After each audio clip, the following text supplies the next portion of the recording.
السلام عليكم أصدقائي، نتمنى تكونوا بخير وعلى خير.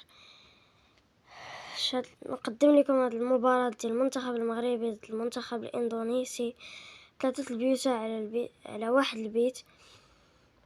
ولا تفرجوا في الفيديو ما تنسوش اللايك والاشتراك وتفعيل جرس الإشعارات باش يوصلكم كل جديد. يلا تفرجوا في الفيديو. الجماهير التي تحضر بقوه خلال هذا اللقاء لمسانده منتخبها الذي اكيد سيحاول كما قلت تحقيق نتيجه ايجابيه، صعود المنتخبين الى ارضيه صد هدف لفائده المنتخب الوطني المغربي. كره تمر جانبا.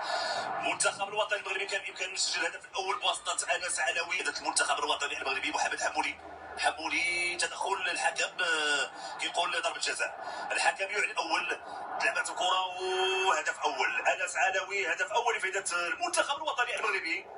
انس علوي يضع كره في الشباك وتقدم العناصر الوطنيه في هذه المواجهه. فرحه كبيره لكيد الجماهير الحاضره وكذلك للاعبين يستعد للتنفيذ. لعبه الكره الدائريه الراسيه والهدف.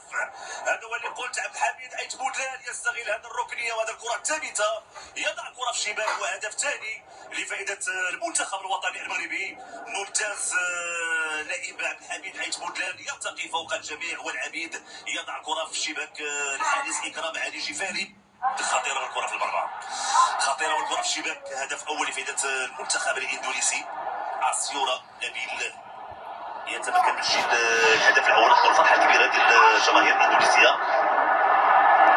منتخب اندونيسي ريسكي كيرفع الكره داخل منطقه الجزاء. تدخل بودلان، تسديده دائما خطيره مره اخرى لحميد بودلان.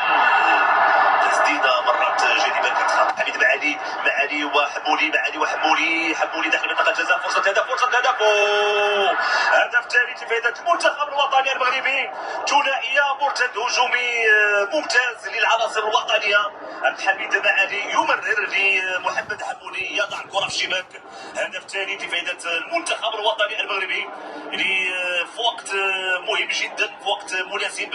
عبد الحميد معالي مرتد هجوم كره اقرب للحارس طه بن غزيل. اليسرى ايوب شيخون دخول داخل منطقه الجزاء. شيخون شاد يعمل ولكن كان تدخل ديال حمولي. شاد يعمل حمولي يمرر. هذه فرصه تسديده لايوب. لعبه الكره الدائريه. هذه فرصه راسيه ولكن كنشكر المنتخب المغربي بهذا الانجاز، 3 الاهداف على واحد الهدف. نتمنى يكون عجبكم الفيديو. ما تنسوش اللايك والاشتراك وتفعيل جرس الاشعارات باش يوصلكم كل جديد. سلام عليكم.